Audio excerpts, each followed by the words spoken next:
नमस्कार, आदाब, सत श्री अकाल। तो कैसे हैं सब? आशा करते हैं बेहतर होंगे, बेहतरीन होंगे, स्वस्थ होंगे, मस्त होंगे, तंदुरुस्त होंगे। तो आइएगा दोस्त, आज हम बात करेंगे प्यारे से हिंदी, जो कि आगामी एग्जाम के लिए अति महत्वपूर्ण होगी। कुछ प्यारे-प्यारे सवालों पे आज हम लोग बात करते हैं। जैसा कि आप देख पा रहे होंगे, आपकी स्क्रीन पे दिया गया है पहला सवाल। और बेटा पहला सवाल क्या कहता है, इनमें से कौन-सी ध्वनि अवधि में नहीं है?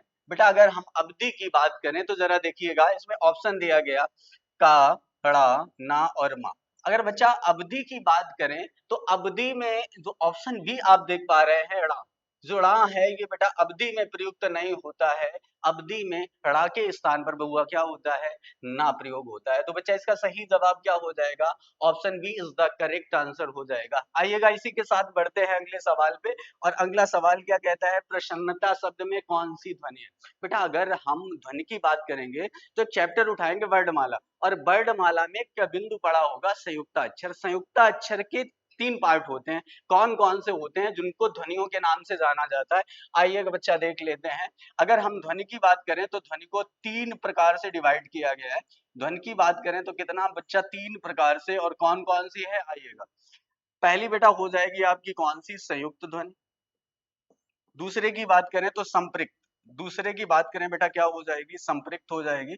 और तीसरी की बात करें युग्मक हो जाएगी। कौन सी हो जाएगी बेटा, युग्मक हो जाएगी। और युग्मक को बेटा हम दूसरे नाम से भी जानते हैं। युग्मक को बच्चा आप संयुक्त ध्वनि के नाम से जानते हैं या द्वित्व ध्वनि के नाम से। यहां से बहुत सारे एग्जाम में एकदम सेम टू सेम सवाल छाप दिए जाते हैं, तो गौर करिएगा। युग्मक ध्वनि की अगर हम बात करें तो यहाँ पे प्रसन्नता की बाद में बात करेंगे, पहले थोड़ा-थोड़ा सा जान लेते हैं संयुक्त, संपृक्त और युग्मक ध्वनि के बारे में। अगर बच्चा हम संयुक्त की बात करें, अगर किताबी बेस पे जाएँगे तो मामला ये थोड़ा-सा कठिन हो जाएगा। अगर हम संयुक्त की बात करें, किताब ये कहती है कि संयुक्त ध्वनि यानी वे ध्वनियाँ जो स्वरों की सहायता से बोली जाती है। यानी जो संयुक्त ध्वनि की बात करें तो 2 ध्वनि एक स्वर से बोली जाए उसको संयुक्त बोलते हैं। और संपृक्त की बात करें, एक ध्वनि 2 स्वरों से बोली जाए। आप कहोगे कि ये मामला बहुत कठिन है, तो यहाँ पे नहीं जाएंगे। ध्यान रखिएगा बेटा, जो संयुक्त ध्वनि होती है सदैव, संयुक्त ध्वनि बेटा सदैव आधे अक्षर से स्टार्ट होती है। आधे अक्षर से स्टार्ट होती है बच्चा। और संपृक्त ध्वनि की बात करें तो संपृक्त ध्वनि में क्या होता है, जो व्यंजन होता है, जो ध्वनि होती है, वो बेटा मध्य में आती है। कहाँ आती है बच्चा?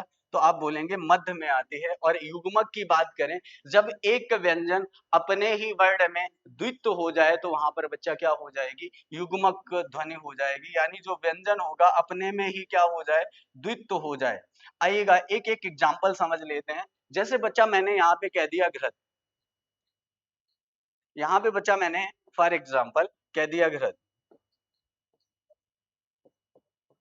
घृत में कौन सी ध्वनि होगी, तो आप बोलेंगे संयुक्त होगी। अगर हम संपृक्त की बात करें तो यहाँ पे हम कहते हैं शंबल, या हम कहते हैं चंबल। ये बेटा कैसी ध्वनियां हैं, तो आप बोलेंगे ये संपृक्त ध्वनियां हैं। यानी जब दो ध्वनियां, जब एक ध्वनि 2 स्वरों के योग से मिलकर बनती है उसको संपृक्त कहते हैं। लेकिन ये बात थोड़ी कठिन हो जाएगी। आप क्या समझेंगे, यहाँ पे जैसे संबल दिया गया, बेटा यहाँ पे जो आधा अक्षर है वो नंबर 1 बात तो ये है मध्य में आएगा। दूसरी बात ये है कि अपने ही वर्ण में ये सम्मिलित नहीं होगा, वहां पर संपृक्त ध्वनि होगी। अब बात करते हैं युग्मक ध्वनि की। जैसे एग्जाम्पल में मैंने कह दिया दिल्ली। जब कोई ध्वनि अपने ही वर्ण में मिलकर क्या हो जाए, द्वित्व हो जाए। मैंने दिल्ली कह दिया, मैंने बिल्ली कह दिया। ऐसे ही इसी प्रकार से बेटा प्रसन्नता दिया गया, तो ना जो है अपने ही वर्ण में मिलकर द्वित्व हो गया। यहाँ पर बउआ कौन सी हो जाएगी, तो आपकी युग्मक ध्वनि हो जाएगी। इसको द्वित्व ध्वनि के नाम से भी जाना जाता है। तो इसका बेटा सही जवाब क्या हो जाएगा, option C for cat is the right answer हो जाएगा। आइएगा बउआ बढ़ते हैं अगले सवाल पे। ये कुछ इसके हल दिए गए जिसकी आपको कोई आवश्यकता नहीं है। आइएगा आगे बढ़ जाते हैं। अगला बेटा सवाल कहता है स्वर ध्वनि के कितने प्रकार होते हैं। सबसे पहले तो ये जानते हैं स्वर कहते किसे हैं। तो आप सभी ने पढ़ा होगा कि वे ध्वनियां जो स्वतंत्र रूप से बोली जाती हैं, या वे वर्ड जो स्वतंत्र रूप से बोले जाते हैं, उनको क्या कहते हैं, स्वर कहते हैं। और अगर हम वैज्ञानिक भाषा की बात करें तो स्वर किसे कहेंगे? वे वर्ड जिनके उच्चारण में मुख विवर में बाधा उत्पन्न नहीं होती है उन्हें स्वर कहते हैं। और स्वर का दूसरा नाम बेटा अच भी होता है। अब अगर हम बात करें अच की तो इसकी बड़ी लंबी कहानी है। थोड़ा सा संस्कृत में जाएंगे और संस्कृत में आपने पाणिनि का नाम सुना होगा। संस्कृत में पाणिनि ने एक अच प्रत्याहार दिया, यानी 14 महर्षि सूत्र दिए, उसमें एक बेटा ये अच भी आता है जिसमें सारे स्वरों का वर्णन किया गया है। इस वजह से इसको नाम क्या दे दिया गया? स्वर का दूसरा नाम अच दे दिया गया। इसके प्रकार पूछे गए, अगर हम अच के प्रकार की बात करें तो आप बोलेंगे कि सर इसका आंसर जो होगा वो 3 होगा। कौन कौन से होंगे? तो आप बोलेंगे मूल स्वर, मूल स्वर। दूसरे की बात करें तो आप बोलेंगे दीर्घ स्वर, और तीसरे की बात करें तो बेटा क्या हो जाएगा? प्लुत स्वर हो जाएगा। तो बच्चा इसका सही जवाब क्या हो जाएगा? ध्वनि के प्रकार हैं दीर्घ, प्लुत, ह्रस्व, यानी तीनों हैं, यानी option D is the correct answer. उपर्युक्त तीनों हो जाएंगे। अब ये जो ह्रस्व लिखा है मैंने यहाँ पे मूल बता दिया बेटा, इसको कई नामों से जाना जाता है। इसको मूल स्वर भी कहते हैं, इसको बेटा एक मात्रिक स्वर भी कहते हैं, एक मात्रिक स्वर भी कहते हैं, इसको बच्चा लघु स्वर के नाम से भी जाना, लघु स्वर के नाम से भी जाना जाता है। प्लुत स्वर की बात करें तो ध्यान दीजिएगा कि वे स्वर जिनके उच्चारण में 2 मात्रा से अधिक समय लगता है उनको प्लुत कहा जाता है। अगर हम दीर्घ स्वर की बात करें तो आप बोलेंगे वे स्वर जिनके उच्चारण में 2 मात्रा का समय लगता है। और अगर हम बात करें ह्रस्व स्वर की तो वे स्वर जिनके उच्चारण में 1 मात्रा का समय लगता है उनको क्या कहा जाता है? ह्रस्व स्वर कहा जाता है। आइएगा बउआ बात करते हैं अगले सवाल पे। स्वरों के उच्चारण में लगने वाले समय को कहते हैं, स्वरों के उच्चारण में बेटा लगने वाले समय को क्या कहा जाता है? तो एकदम सिंपल सा सवाल था। स्वरों के उच्चारण में लगने वाले समय को मात्रा कहा जाता है।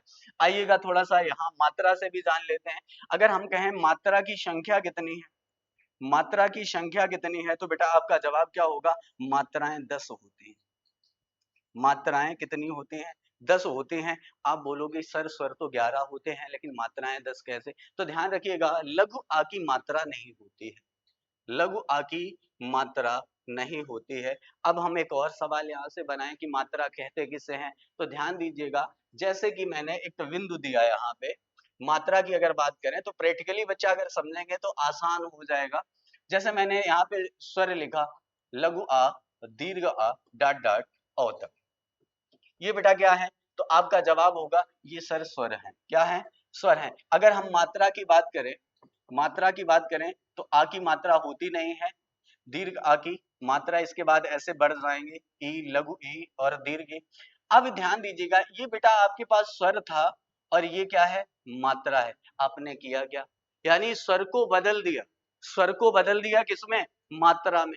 तो आप परिभाषा में मात्रा में ये भी कह सकते हो स्वरों का परिवर्तित रूप ही क्या कहलाता है? स्वरों का परिवर्तित रूप ही क्या कहलाता है? मात्रा कहलाता है। तो बच्चा इसका सही जवाब आपका क्या था? ऑप्शन ए था मात्रा। चलिएगा बढ़ते हैं अगले सवाल पे। अगला सवाल क्या बेटा कहता है? आइएगा अगला सवाल है बच्चा कि सही कथन चुनिए, सही कथन चुनिए। अब सही कथन की बात की गई है तो लाजमी है हमको ऑप्शन पढ़ना ही पड़ेगा। क्या है? या और वाह ध्वनियां अर्ध स्वर कहलाती हैं। बिल्कुल सही बात है बेटा। अगर हम बात करें या और वाह की, या और वाह की बात करें तो ये कैसी ध्वनियां हैं बेटा? अर्ध स्वर है। क्या है? अर्ध स्वर है। अगर थोड़ा सा डेप्थ जाएंगे तो इनके बारे में थोड़ा और जानेंगे। अगर थोड़ा सा डेप्थ जाएंगे, अगर हम या की बात करें, या का बेटा निर्माण कैसे होता है तो आप बोलेंगे, या का निर्माण कैसे होता है तो आप बोलेंगे ई प्लस आ से होता है, ई प्लस आ से होता है। अगर हम वा की बात करें तो आप बोलेंगे सर उ प्लस आ से। किससे होगा बच्चा? तो आप बोलेंगे उ प्लस आ से। वा का निर्माण कैसे होता है? उ प्लस आ से। अच्छा जी, अगर इनकी परिभाषा की हम बात करें तो ध्यान रखिएगा कि वे व्यंजन जो 2 स्वरों के योग से मिलकर बनते हैं, वे व्यंजन जो 2 स्वरों के योग से मिलकर बनते हैं उनको क्या कहा जाता है? अर्ध स्वर कहा जाता है। किताब यहीं तक सीमित हो जाती है लेकिन बच्चा यहाँ से टीजीटी पीजीटी के लेवल की बात करें तो यहाँ से और सवाल पूछ लिया जाता है। अगर हम बेटा या की बात करें तो ये या जो है बेटा अर्ध अर्ध स्वर है। क्या है? ये बेटा अर्ध अर्ध स्वर है। और वा की बात करें तो ये बेटा वा जो है ये पूर्ण अर्ध स्वर है। वेरी इंपॉर्टेंट है, पूर्ण अर्ध स्वर। पूर्ण अर्ध स्वर।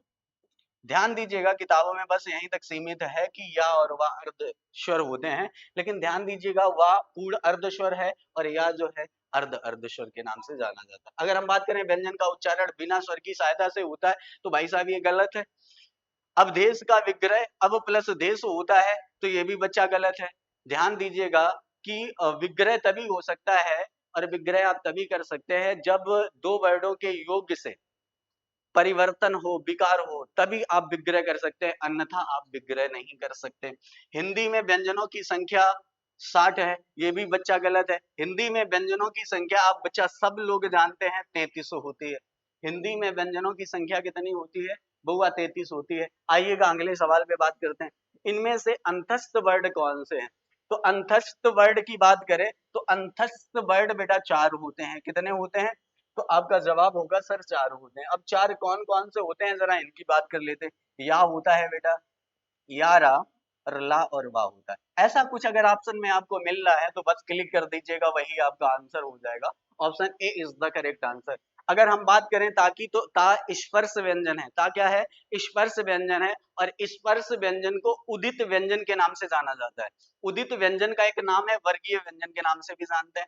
बेटा एक ही बात करें, ये स्वर है और कैसा स्वर है? तो आप बोलेंगे सर संयुक्त स्वर है। कैसा स्वर है? संयुक्त स्वर है, यानी ए और ओ दोनों क्या है बेटा? संयुक्त स्वर है। मैं आशा करता हूं यहां तक बात आप भली भांति समझ पाए होंगे। आइएगा बढ़ते हैं अगले सवाल पे। और अगला सवाल क्या है बच्चा? चलिएगा अगले सवाल की अगर बुआ बात करें, क्या है? इनमें से कौन सी ध्वनि अंतस्थ है? अभी मैंने आपको बताया अंतस्थ की बात करेंगे तो अंतस्थ में बेटा कौन कौन से आते हैं? अच्छा, अंतस्थ नहीं है या, रा, ला और वा आता है। बेटा इनके अलावा कोई अगर ध्वनि आपको देखने को मिल रही है बस वही आपको आंसर कर देना है।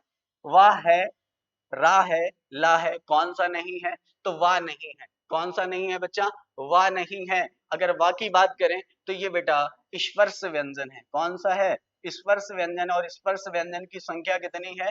5 होती है। और इसमें वर्ग की संख्या कितनी होती है? इसमें बेटा 5 वर्ग होते हैं। और 5 वर्ग कौन कौन से होते हैं? तो आप याद रखिएगा कचट तब। कौन से होते हैं? कचट तब होते हैं, यानी का होता है, चा होता है, टा होता है, ता और पा।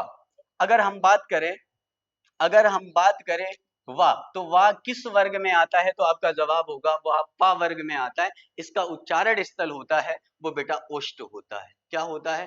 ओष्ठ होता है। तो बउआ इसका सही जवाब क्या होगा जरा देखो। कौन? Option V. Option V is the correct answer. आइएगा बढ़ते हैं अगले सवाल पे। और अगला सवाल क्या? इनमें से कौन सा वर्ड स्पर्श व्यंजन नहीं है? स्पर्श बोले तो अभी आपको बताया स्पर्श व्यंजनों की संख्या होती है 25। का से लेकर मां तक। का से लेकर बेटा कहां तक होती है? का से लेकर मां तक होती है। इनके अलावा कोई वर्ड अगर आपको दिख जाता है तो आप आंसर कर देंगे, यानी option D is the correct answer हो जाएगा। या स्पर्श व्यंजन नहीं है, कौन सा है? तो आप बोलेंगे अंतस्थ व्यंजन है। कौन सा है बेटा? अंतस्थ व्यंजन है। इसका सही जवाब option D is the correct answer हो जाएगा। चलिए बढ़ते हैं अगले सवाल पे। और अगला सवाल क्या कहता है? अगला सवाल बउआ क्या कहता है? बहुत जबरदस्त सवाल आया है। यहाँ पे महोदय जी पधार चुके हैं।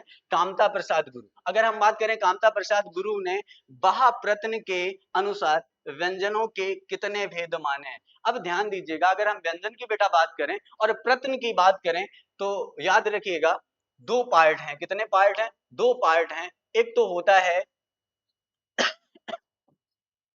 अभ्यांतर प्रश्न, एक होता है बेटा अभ्यांतर, और दूसरा होता है बाह्य प्रश्न। दूसरा कौन सा होता है बेटा? बाह्य प्रश्न होता है। और इसमें बेटा पूछा क्या गया है? बाह्य प्रश्न के कितने भेद माने हैं? तो अगर हम बाह्य की बात करें तो बाह्य प्रश्न के बेटा इन्होंने 2 भेद माने हैं। कौन कौन से? जरा ध्यान दीजिएगा। इसमें इन्होंने बेटा बताया सगोश, सगोश, और दूसरा कौन सा बताया बेटा? अघोष बताया। सगोश और कौन सा बताया? अघोष। तो इसका सही जवाब क्या हो जाएगा? Option B is the correct answer हो जाएगा। चलिए अगले सवाल पे बात करते हैं। निम्न में से कंठ ध्वनियां, अगर बेटा कंठ की बात करें कौन सी है? तो एक तो बेटा आपका का वर्ग आता है। का वर्ग आता है। और का में कौन कौन से आते हैं? का, ख, गा, घा और या। इसके बाद आपके 2 स्वर आ जाते हैं लघु और दीर्घ। इसके बाद बेटा आपका हा आ जाता है, इसके बाद आपका विसर्ग आ जाता है। क्या आ जाता है बच्चा? विसर्ग आ जाता है, जिसे आप आह के नाम से जानते हैं। ठीक है ना? तो ये कौन सी होंगी? कंठ ध्वनियां होंगी बच्चा। कौन सी होंगी? कंठ ध्वनियां होंगी। इसका सही जवाब क्या हो जाएगा? Option A is the correct answer, का और खा। आइएगा, इसके 3 ऑप्शन और दिए गए हैं, इन पे भी बात कर लेते हैं। अगर हम या की बात करें तो या का उच्चारण स्थल क्या होता है? तो आप बोलेंगे सर तालव्य होता है।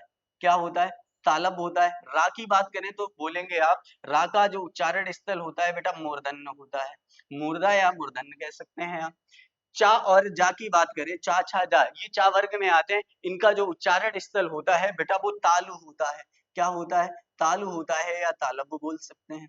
इसके बाद अगला है टा और ड़ा, ये बेटा मूर्धा से उच्चारित होते हैं। क्या होते हैं? मूर्धा से। तो इसका सही जवाब क्या था? Option A for Apple is the right answer. चलिएगा दोस्त, बढ़ जाते हैं अगले सवाल पे। अगला सवाल बेटा क्या कहता है? प्रश्न नंबर 11। बेटा ये सवाल बोल रहा है कि हिंदी की मूर्धन्य ध्वनियां हैं। मूर्धा की बात करें तो आपने देखा एक जो टा वर्ग होता है, टा वर्ग यानी टा, टा ठा, डा ढा और ड़ा, ये बेटा क्या है? इनका उच्चारण मूर्धा से होता है। इसके साथ साथ यहाँ पे बेटा और एक स्वर आता है री। इसके बाद एक बेटा और आता है मूर्धन्य शा आता है। ठीक है, इनका उच्चारण किससे होता है? तो बउआ आप बोलेंगे मूर्धा से होता है। किससे होता है? मूर्धा से होता है। तो ऐसा कोई ऑप्शन में है तो आप बोलेंगे सर ये बी ऑप्शन दिख रहा है, यानी B is the correct answer हो जाएगा। अगर हम पावर्ग की बात करें तो इसका उच्चारण बेटा ओष्ठ से होता है। किससे होता है? ओष्ठ से। तावर्ग की बात करें तो बेटा इसका उच्चारण दंत से होता है। चावर्ग की बात करें तो बेटा इसका उच्चारण तालु से होता है। मैं आशा करता हूं यहां तक बात आप भली भांति समझ पाए होंगे। चलिएगा, बढ़ते हैं अगले सवाल पे। उच्चारण की दृष्टि से वा ध्वनि है। अगर उच्चारण की बात करें तो उच्चारण की दृष्टि से वा ध्वनि है। अगर वा का उच्चारण करेंगे तो जो अपना मुख विवर है, जो मुख विवर है, ये कहां से वायु निकलेगी, जीवा का आकार क्या होगा? तो ये उच्चारण के आधार पर बेटा इसे दंतोष्ट कहा जाता है। क्या कहा जाता है? दंतोष्ट कहा जाता है। क्या कहा जाता है बेटा? दंतोष्ट कहा जाता है बुआ। परेशान होने की आवश्यकता नहीं है। इसके साथ साथ आपको वनडे एग्जाम की अगर किताब देखेंगे वहां पर एक बिंदु मेंशन नहीं किया गया है, जिसकी मैं बात करता हूं। वा के साथ हिंदी वर्णमाला में बेटा फा जो होता है उसका भी उच्चारण ओष्ट होता है और उसके साथ साथ दंतोष्ट भी होता है। ध्यान रखिएगा, जो फा ध्वनि है किताबों में आपको मेंशन नहीं मिलेगा। फा जो ध्वनि है इसका भी उच्चारण बेटा क्या होता है? दंतोष्ट होता है। और किताबों में आपको ओष्ट दिया जाता है, तो हाँ कह सकते हैं ओष्ट में, क्योंकि ये पा वर्ग में आता है।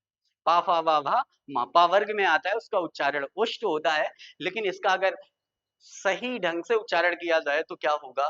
दंतोष्ट होगा। तो इसका सही जवाब क्या होगा? Option B for Y is the correct answer हो जाएगा। आइएगा, कुछ और उच्चारण स्थान दिए गए हैं, इनमें कौन कौन से वर्ड बोले जाते हैं जरा इस पे भी बात कर लेंगे। अगर हम दंत की बात करें तो आप बोलेंगे जो ता वर्ग होता है इसका उच्चारण दंत होता है। कंठ तालु की बात करें तो इसमें बेटा दो स्वर आते हैं। अगर हम कंठ तालु की बात करें तो आप कहेंगे कि सर अगर ए को हम लें तो इसको अगर फैक्टर करके बनाएंगे तो आ प्लस ई हो जाएगा। क्या हो जाएगा बेटा? आ प्लस ई। और आप सब भली बात ही जानते हैं आ का उच्चारण तालु होता है, सॉरी, आ का उच्चारण कंठ होता है। आ का उच्चारण कंठ होता है और ई का उच्चारण तालु होता है। तो कंठ और तालु से मिलकर जो बोले जाते हैं वो संयुक्त स्वर होते हैं। कौन? ए और ए। तो ध्यान रखिएगा यहाँ पे कौन आ जाएंगे बच्चा? ए और ए आ जाएगा। इसके बाद सॉरी, ये बेटा नीचे रहेगा आपका कंठ तालु में ए और ए। इसके बाद तालब्य की बात करें, तालब्य में बेटा कौन से आते हैं? तो आप बोलेंगे तालब्य में चा वर्ग आ जाता है। चा छा जा जा वहां। इसके साथ साथ तालब्य में या आ जाता है बेटा, और या के साथ सा आ जाता है। ध्यान रखो। आ जाओ, बढ़ जाते हैं अगले सवाल में। और अगला सवाल क्या कहता है? अगला सवाल बुआ क्या कहता है जरा देखो। अगला सवाल है निम्न ध्वनियों में से कौन सी दंतोष्ट ध्वनि है? अभी बेटा कराया, कौन सी हो जाएगा? Option D for dog is the right answer. वाह हो जाएगा। क्या हो जाएगा? वाह हो जाएगा। इसके बारे में जान लो, वाह को पूर्ण अर्ध स्वर कहा जाता है। पूर्ण अर्ध स्वर कहा जाता है। पूर्ण अर्ध स्वर, पूर्ण अर्ध स्वर के नाम से जाना जाता है बेटा। वाह अंतस्थ व्यंजन के अंतर्गत आता है, अंतस्थ व्यंजन के अंतर्गत आता है। और इसका उच्चारण स्थल क्या होता है, तो आप बोलेंगे इसका उच्चारण स्थल दंतोष्ठ होता है। हिंदी की ओष्ठ व्यंजन ध्वनि है, हिंदी की ओष्ठ व्यंजन ध्वनि है। बुआ याद रखिएगा कि यानी जिन ध्वनियों का उच्चारण ओष्ठ से होता है, यानी जिन ध्वनियों के उच्चारण करने में ओष्ठ आपस में स्पर्श करते हैं, उन्हें ओष्ठ ध्वनियां कहा जाता है। तो बुआ इसका सही जवाब क्या हो जाएगा, ओष्ठ ध्वनि। तो अगर हम आ की बात करें तो इसका उच्चारण बेटा कंठ से होता है। था की बात करें तो इसका बेटा उच्चारण दंत से होता है। किससे होता है, तो आप बोलेंगे दंत से होता है। भा का उच्चारण बेटा ओष्ठ से होता है, भा का उच्चारण किससे होता है, ओष्ठ से होता है। और जा का उच्चारण तालु से होता है। तो इसका सही जवाब क्या हो जाएगा, option C for cat is the correct answer हो जाएगा। इसका सही जवाब क्या होगा, option C is the correct answer हो जाएगा। आइएगा, तो आज की क्लास बेटा यहीं तक सवाल थे, बाकी मिलते हैं नेक्स्ट क्लास में। अगर क्लास आपको ठीक लगी हो तो इसे लाइक, कमेंट, सब्सक्राइब जरूर करें। जय हिंद, वंदे मातरम।